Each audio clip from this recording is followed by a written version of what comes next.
Hello दोस्तों, times study online platform पर सभी छात्र एवं छात्राओं का स्वागत है।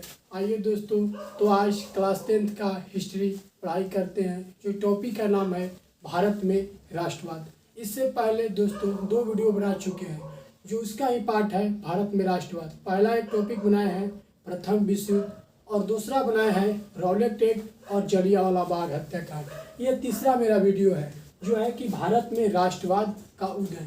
भारत में राष्ट्रवाद उदय होने के क्या क्या कारण थे, इसका क्या प्रमुख कारण था, इसी के बारे में आज जानना है। और एक बात यह भी जानना है कि राष्ट्रवाद किसे कहते हैं, किस व्यक्ति को राष्ट्रवादी कहेंगे, किस व्यक्ति को राष्ट्रवादी कहते हैं, यानी कि राष्ट्रवाद का परिभाषा क्या होता है। तो फर्स्ट में यही जानना है कि राष्ट्रवाद का अर्थ क्या होता है। तो दोस्तों, राष्ट्रवाद का अर्थ क्या होता है? राष्ट्रवाद का शाब्दिक अर्थ होता है राष्ट्रीय चेतना का उदय, जिसमें आर्थिक, राजनीतिक, सामाजिक और राजनीतिक एकता का आभास होता है, उसे ही राष्ट्रवाद कहते हैं। या साधारण शब्दों में इसका परिभाषा क्या है, तो जो व्यक्ति अपने देश से सच्चा प्रेम करता हो, देश के विकास के बारे में सोचता हो, उस व्यक्ति को हम राष्ट्रवादी व्यक्ति कहेंगे। तो भारत में राष्ट्रवाद उदय होने के 4 प्रमुख कारण हैं। पहला कारण है राजनीतिक कारण, दूसरा कारण है दोस्तों आर्थिक कारण, और तीसरा कारण है सामाजिक कारण, और चौथा कारण है धार्मिक कारण। इन्हीं 4 कारणों से भारत में राष्ट्रवाद का उदय हुआ। तो पहला कारण में दोस्तों जानते हैं कि भारत में राजनीतिक कारण में क्या क्या था। तो पहला कारण राजनीतिक कारण में एक प्रमुख है 1878 में लॉर्ड लिटन द्वारा। 1878 में लॉर्ड लिटन द्वारा एर्नाकुलर प्रेस एक्ट लागू किया गया।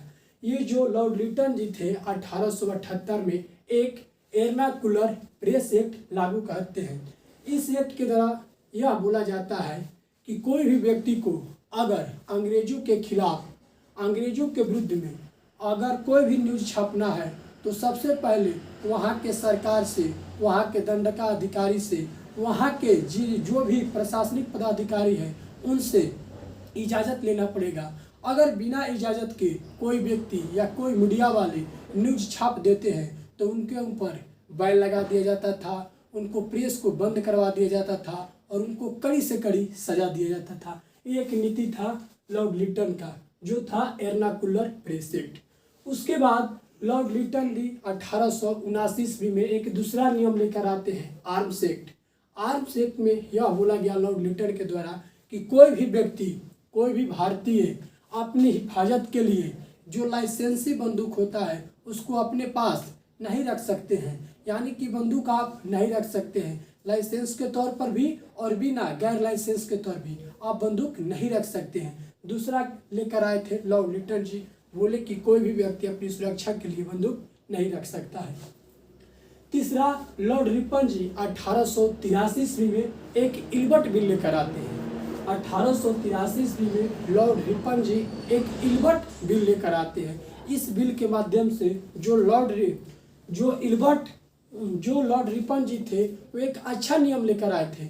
इनका क्या नाम था कि अगर हमारे कोर्ट में, हमारे न्यायालय में कोई भी न्याय होता है तो वहाँ पर हित का न्याय होना चाहिए, वहाँ पर समान अधिकार सभी व्यक्तियों का मिलना चाहिए। लेकिन जो गोरे लोग थे, जो अंग्रेज लोग थे, वो समान न्याय नहीं दिलाते थे। जबकि जो लॉर्ड रिपन जी थे वो बोले कि नहीं, सभी व्यक्तियों को समान न्याय मिलना चाहिए। ये बोले कि अगर अंग्रेज का केस है तो अंग्रेज व्यक्ति देखेगा, अगर भारतीयों का केस है तो भारतीय व्यक्ति वहाँ पर न्याय करेंगे। जबकि इसके पहले सभी केस को सिर्फ अंग्रेज देखते थे, जिस वजह से वहाँ पर भारतीयों को उचित न्याय नहीं मिल पाता था।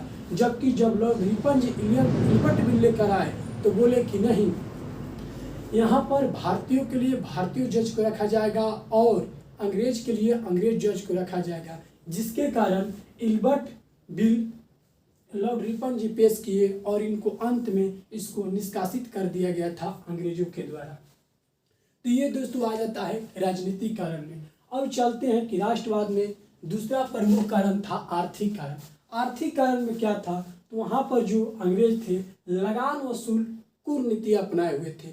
वहाँ पर भारतीयों के प्रति लगान वसूल कूटनीति अपनाए हुए थे, यानी कि वहाँ पर किसानों से जबरदस्ती टैक्स लिया जाता था। आपका उपज हो या न हो, इससे अंग्रेजों का कोई मतलब नहीं था। उनको सिर्फ क्या चाहिए तो समय पर टैक्स दीजिए, आपका उपज हो या न हो उससे उनको कोई मतलब नहीं था। वो सिर्फ चाहते थे कि हमको क्या चाहिए तो हमको सिर्फ टैक्स चाहिए, और वो भी कुल उपज का 9/10 भाग कर के रूप में वसूल लेते थे, जिससे वहाँ पर जनता काफ़ी परेशान रहने लगी। उसके बाद 3 कठिया व्यवस्था अपनाए। वहाँ पर अंग्रेज क्या किए, 3 कठिया प्रथा को अपनाए, यानी कि 3 कठिया प्रति से खेती करने के लिए किसानों को विवश कर दिए। 3 कठिया का मतलब होता है 3 कठिया का मतलब होता है कि 20 कट्ठा जमीन पर 3 कट्ठा जो अधिक उपजाऊ जमीन है उस पर नील की खेती करवाते थे अंग्रेज भारतीयों से, वो भी जबरदस्ती। अगर आप 3 साल लगातार जिस खेत में नील की खेती कर देंगे वे खेत बंजर हो जाता था, लेकिन किसान वहाँ पर विवश थे, उनको मजबूरन होकर वहाँ पर 3 कठिया पद्धति करना पड़ा। लेकिन यहाँ पर बाद में महात्मा गांधी जी आते हैं चंपारण और इस प्रथा को समाप्त कर देते हैं। उसके बाद दोस्तों अंग्रेज 1882 ईस्वी में सूती वस्त्र पर जो आयात कर था इसको हटा दिए। जब ये आयात कर को अंग्रेज लोग हटा दिए, यानी कि भारत से जो अंग्रेज थे सूती वस्त्र यानी कच्चा माल यहाँ से लेकर जाते थे इंग्लैंड में, यहाँ से सूती वस्त्र लेकर जाते थे इंग्लैंड में और वहाँ से वस्तु को तैयार कर और भारत में लाकर बेचते थे, जिससे उनका काफ़ी मुनाफा होता था। और उसके बाद जो आयात कर था उसको हटा दिए, तो अंग्रेज को लाने के लिए आयात कर नहीं देना पड़ रहा था, तो वस्तु उन लोगों का सस्ता पड़ रहा था और भारत में लाकर कम दामों पर बेच देते थे और उन लोगों का काफ़ी मुनाफा होने लगा। और इस प्रकार भारत में जो वस्तु उत्पन्न होता था वो भारत में नहीं बिक पाया, क्योंकि भारत का वस्तु ज़्यादा महंगा पड़ता था। तो जो व्यक्ति थे यहाँ के रहने वाले वो महंगा वस्तु नहीं खरीद पा रहे थे, और जबकि अंग्रेजों का वस्तु सस्ता पड़ रहा था क्योंकि इसमें आयात कर को हटा दिया गया था, जिससे उन लोगों का काफ़ी मुनाफा हो रहा था। जिस कारण भारत में किसानों का स्थिति दयनीय हो गया और आगे चलकर लोग यहाँ पर एकता दिखाए और यहाँ पर आंदोलन किए। इस प्रकार भारत में राष्ट्रवाद का उदय हो गया। अब दोस्तों तीसरा आता है कि भारत में राष्ट्रवाद का तीसरा प्रमुख कारण क्या था। तो भारत में राष्ट्रवाद का तीसरा प्रमुख कारण दोस्तों था सामाजिक कारण। एक प्रमुख कारण था सामाजिक कारण। इसमें जो अंग्रेज थे एक प्रमुख रंग भेद की नीति अपनाए हुए थे दोस्तों। इसमें जो अंग्रेज थे दोस्तों एक रंग भेद की नीति अपनाए हुए थे। यानी रंग भेद की नीति क्या होता है, यानी कि जो छुआछूत बोला जाता है हमारे समाज में, जो अनुच्छेद 17 में बोला गया है अस्पृश्यता का अंत होगा, यानी कि छुआछूत नहीं करना है, उसी को अंग्रेज अपनाए हुए थे, रंग भेद की नीति अपनाए थे। जो अंग्रेज थे यानी जो गोरे लोग थे वे अपने आप को उच्च मानते थे, जबकि जो भारतीय थे यानी भारतीयों को काले यानी भारतीयों को निम्न मानते थे। अंग्रेजों का कहना था कि हम लोग ऊंच हैं और जितने भी भारतीय यानी काले हुए वे निम्न हैं। इस प्रकार ये ऊंच और नीच का भावना देखते थे। और यहाँ तक कि जितने भी सरकारी जॉब था उस सरकारी जॉब में काले लोगों यानी भारतीयों को निम्न पद दिया जाता था, जबकि जो अंग्रेज थे वो अपने व्यक्तियों को उच्च पद देते थे। उस पद के लिए वो व्यक्ति योग्य हो या न हो इससे कोई मायने नहीं रखता था। तो वहाँ पर जो अंग्रेज थे छुआछूत भेदभाव की नीति अपनाए हुए थे और सरकारी नौकरियों में भी पक्षपूर्ण की नीति अपनाते थे। यानी कि अपने आप को सिर्फ वो क्या देते थे, अपने आप को यानी अंग्रेजों को सरकारी जॉब में उच्च पद देते थे और भारतीयों को निम्न पद देते थे। उनका कहना था कि जितने भी काले लोग हैं वो सिर्फ जो भी नौकरी करेंगे यानी कि डी ग्रुप की नौकरी करेंगे, यानी कि चपरासी का नौकरी करेंगे, इनसे आगे उनको जाने का कोई हक नहीं है। और जो अंग्रेज होंगे वो जो भी जॉब करेंगे अच्छे पद पर जाएंगे। ये नीति अपनाए हुए थे। और एक चौथा नीति अंग्रेजों का था धार्मिक कारण। चौथा नीति था धार्मिक कारण। जो अंग्रेज थे एक नीति धारण किए हुए थे धार्मिक कारण। इसमें जो अंग्रेज थे अपने धर्म को ऊंच मानते थे और हिंदू यानी भारतीय यानी कि काले जो हम लोग थे हम लोगों को धर्म को निम्न मानते थे।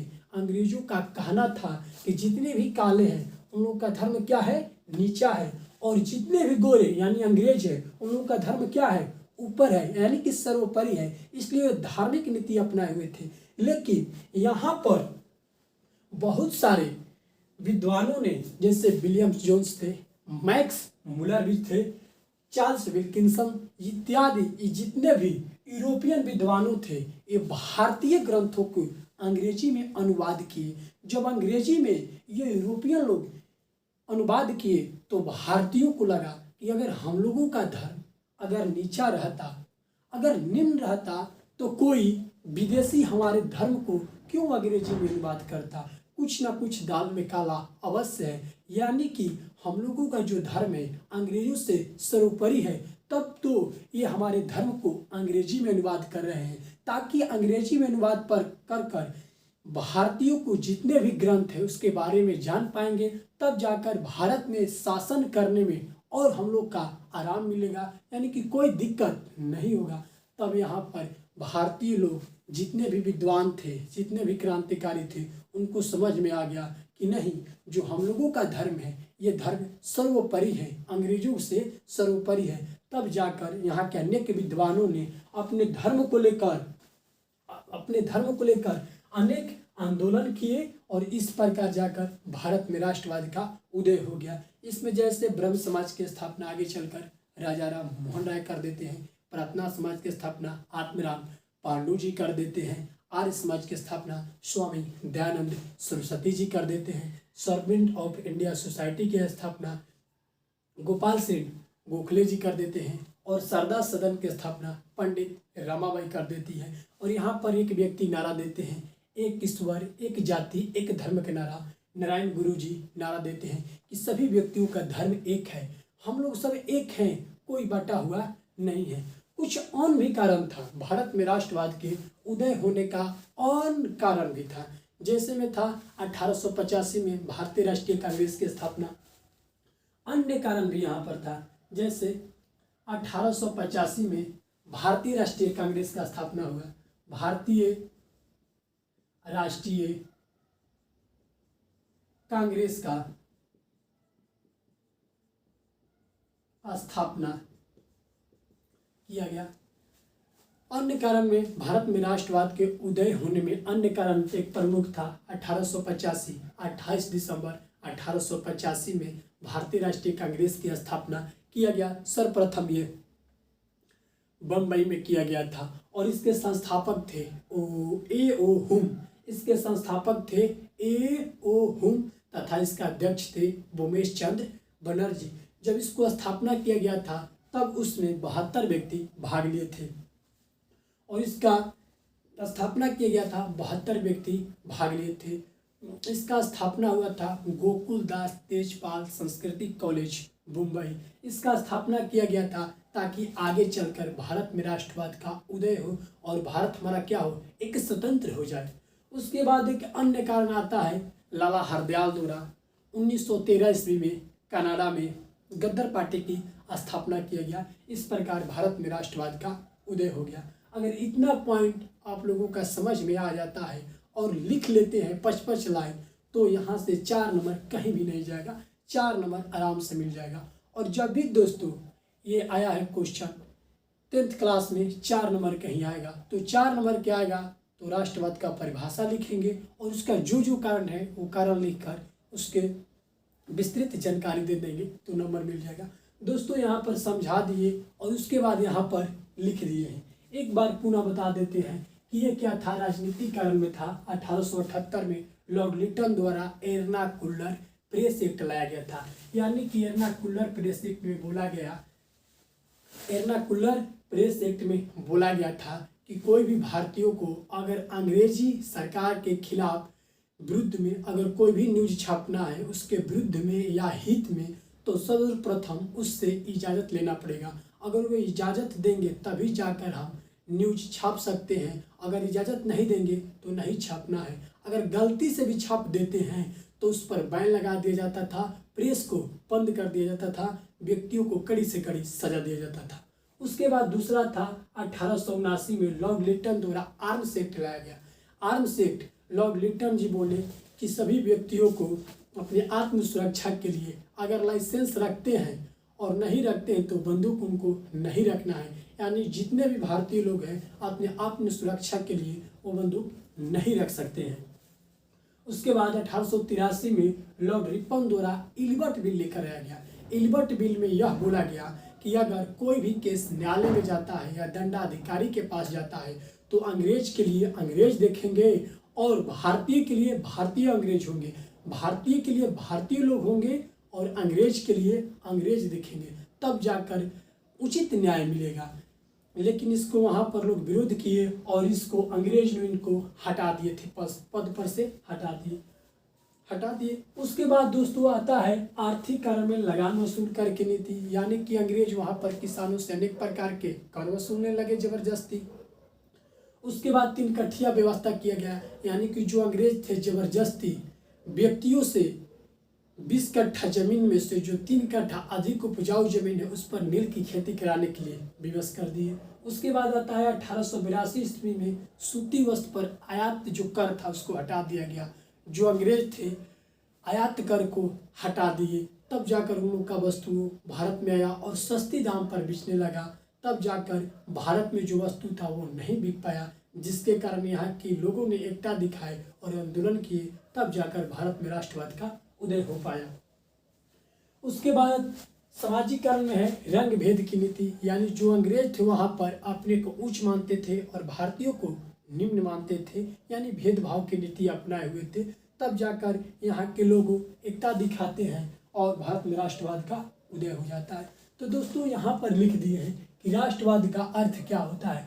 तो राष्ट्रवाद का शाब्दिक अर्थ होता है राष्ट्रीय चेतना का उदय, जिसमें राजनीतिक, आर्थिक, सामाजिक, धार्मिक एकता का आभास होता है। उसे ही क्या कहते हैं, राष्ट्रवाद कहते हैं। और भारत में राष्ट्रवाद के उदय होने का 4 कारण प्रमुख था, जो इस प्रकार है। पहला था राजनीतिक कारण, दूसरा था आर्थिक कारण, तीसरा था सामाजिक कारण और चौथा था दोस्तों धार्मिक कारण।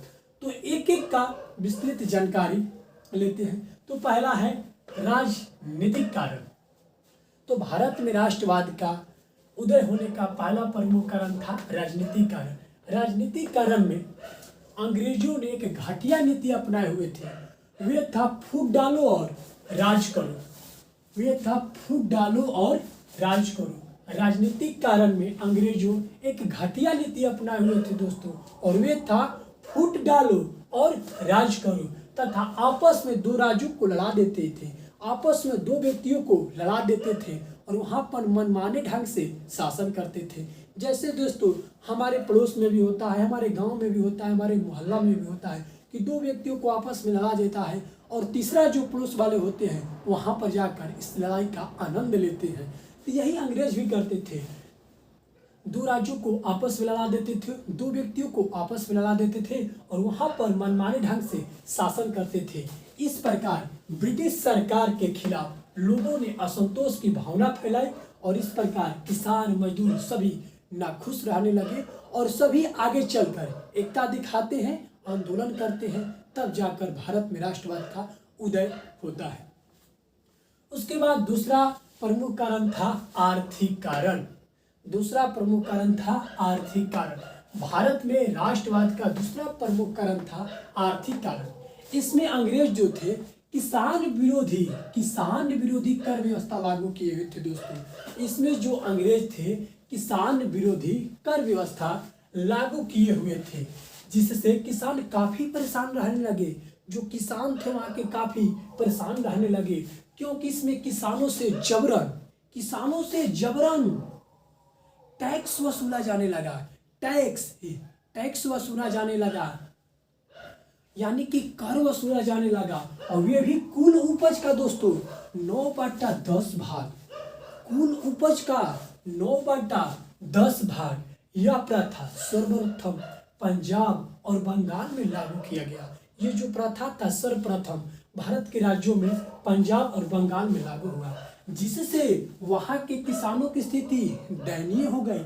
दयनीय होना तो दोस्तों तय है कि दयनीय हो जाएगा। मान लीजिए कि अगर 100 क्विंटल अनाज का उत्पादन हो रहा है और उसमें से बोलते थे कि 9/10 चाहिए, तो 9/10 यानी कि इनको 90 क्विंटल यही ले लेंगे तो 10 क्विंटल बचेगा। 10 क्विंटल में यहाँ के किसान क्या करेंगे, 10 क्विंटल खाएंगे कि उससे बेचकर अपना आवश्यकता अनुसार की वस्तुएं लाएंगे।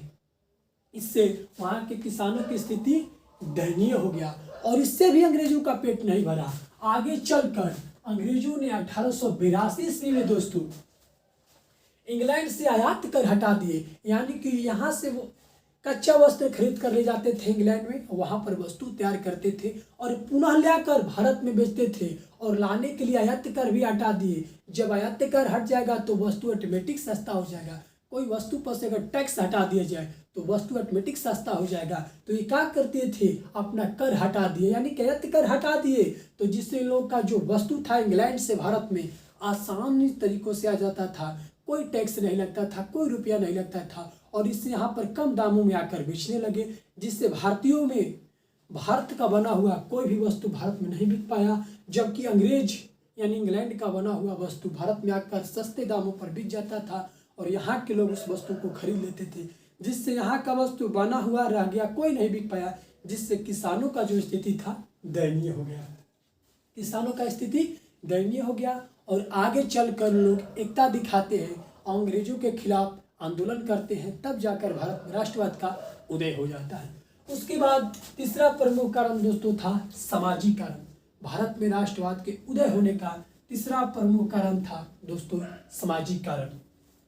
सामाजिक कारण में अंग्रेजों के द्वारा भेदभाव की नीति अपनाया गया था। भेदभाव यानी कि छुआछूत का नीति अपनाया गया था, यानी कि अस्पृश्यता का नीति अपनाया गया था, जो कि भारतीय संविधान के अनुच्छेद 17 में बोला गया है कि किसी भी व्यक्ति के साथ छुआछूत नहीं करना है, यानी कि बोला गया है अस्पृश्यता का अंग, यानी किसी भी व्यक्ति के साथ छुआछूत नहीं कर सकते हैं। जबकि अंग्रेजों क्या छुआछूत की नीति अपनाए हुए थे और इस नीति में अंग्रेज अपने आप को ऊंच मानते थे। अंग्रेज बोलते थे कि हम लोग ऊंच है, हम लोगों का जो धर्म है, हम लोगों का जो जाति है, जो हम लोग हैं गोरे लोग, वो हम लोग ऊंच है और जितने भी भारतीय हैं उन लोगों का धर्म नीचा है, वो नीच कास्ट के हैं, उनके साथ हम उठ बैठ नहीं सकते थे, यानी कि काले लोगों को वो नीच मानते थे, काले लोगों को नीच मानते थे। और यह प्रथा दक्षिण अफ्रीका में काफी प्रचलित था।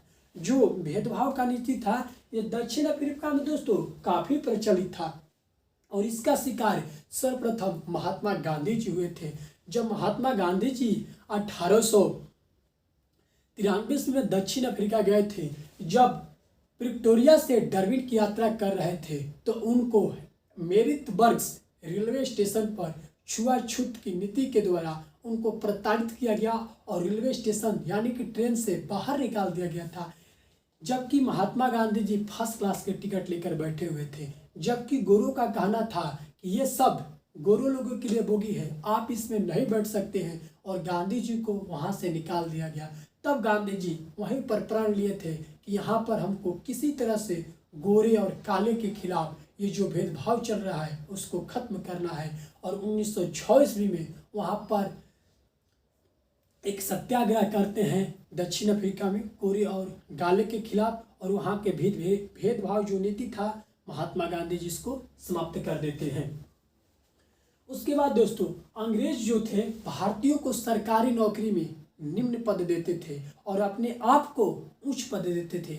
अंग्रेजों का कहना था कि जो भारतीय लोग हैं उनको सरकारी नौकरी में अगर जॉब मिलेगा वो तो क्या मिलेगा, डी ग्रुप का जॉब मिलेगा, यानी कि चपरासी बनेंगे। उन लोग का कहना था कि ज़िंदगी भर तुम लोग गेटे खोलोगे, इससे ज़्यादा तुम लोग कुछ नहीं कर सकते हो, चाव पिलाओगे, झाड़ू मारोगे, इससे ज़्यादा तुम लोग का औकात नहीं है। जबकि अपने लोगों को उच्च पद देते थे, भले ही उनको जो लोग थे उनको योग्यता योग हो या न हो, उनको कुछ आता हो या नहीं आता हो, उनको उच्च पद देते थे, जबकि भारतीयों को निम्न पद देते थे। यानी कि कहने का अर्थ है कि सरकारी नौकरी में पक्षपूर्ण की नीति अपनाए हुए थे अंग्रेज।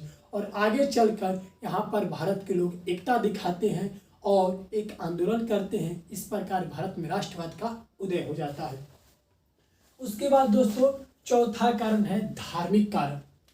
भारत में राष्ट्रवाद का चौथा प्रमुख कारण है दोस्तों धार्मिक कारण।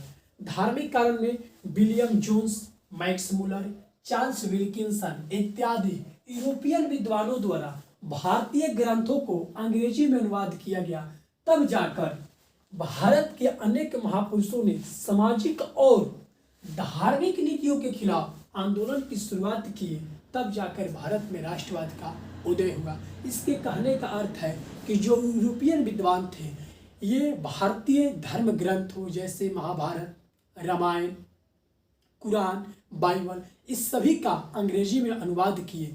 तब यहाँ के व्यक्तियों को लगा कि अगर हम लोगों का धर्म अगर निम्न रहता तो ये लोग हमारे धर्म को क्यों अंग्रेजी में अनुवाद करते, यानी कि कुछ ना कुछ दाल में काला है। अगर हम लोग का धर्म निम्न रहता तो ये लोग अंग्रेजी में इसका अनुवाद नहीं करते। तो यहाँ के व्यक्तियों का समझ में आ गया कि नहीं, अंग्रेज ये सरासर झूठ बोल रहे हैं, जो हम लोगों का धर्म है ये सर्वोपरि है अंग्रेजों से। तब जाकर ये हमारे धर्म को अंग्रेजी में अनुवाद कर रहे हैं, ताकि अंग्रेजी में अनुवाद कर कर इन लोगों का धर्म को पढ़ लेंगे और यहाँ पर शासन करने में आसान होगा। तब जाकर यहाँ के क्रांतिकारियों के अनेक महापुरुषों को समझ में आया। तब जाकर यहाँ के जो क्रांतिकारी नेता थे, इनको दिल में एक भावना जगा कि नहीं, अपने धर्म को बचाने के लिए कुछ ना कुछ करना पड़ेगा, और यहाँ पर आंदोलन करते हैं। तब जाकर भारत में राष्ट्रवाद का उदय हो जाता है। तो यही था दोस्तों ये टॉपिक, भारत में राष्ट्रवाद का उदय। अगर ये चारों टॉपिक लिख लेते हैं, राजनीतिक कारण, धार्मिक कारण, सामाजिक कारण और आर्थिक कारण, और इतना इतना लाइन लिख देंगे तो आपका एग्जाम में 4 नंबर कहीं नहीं जाने वाला है, 4 नंबर फुल मिल जाएगा दोस्तों। तो दोस्तों ये भारत में राष्ट्रवाद उदय का कारण था और आपका ये परिभाषा है। इससे पहले 2 वीडियो बना चुके हैं दोस्त, उस दोनों वीडियो को देख लीजिएगा। इसके बाद ये तीसरा वीडियो। इसी प्रकार ये भारत में जो राष्ट्रवाद का जो चैप्टर 4 है क्लास 10th का, इसमें जो अगला टॉपिक है वे जारी रहेगा दोस्तों। और वीडियो अच्छा लगे तो इसको लाइक कीजिएगा, कमेंट कीजिएगा और शेयर कीजिएगा। दोस्तों कमेंट जरूर कीजिएगा, क्योंकि आपका एक कमेंट ही हमको उत्साहित करेगा। कमेंट करना नहीं भूलिएगा दोस्तों। तो आज के लिए इतना ही, धन्यवाद दोस्तों।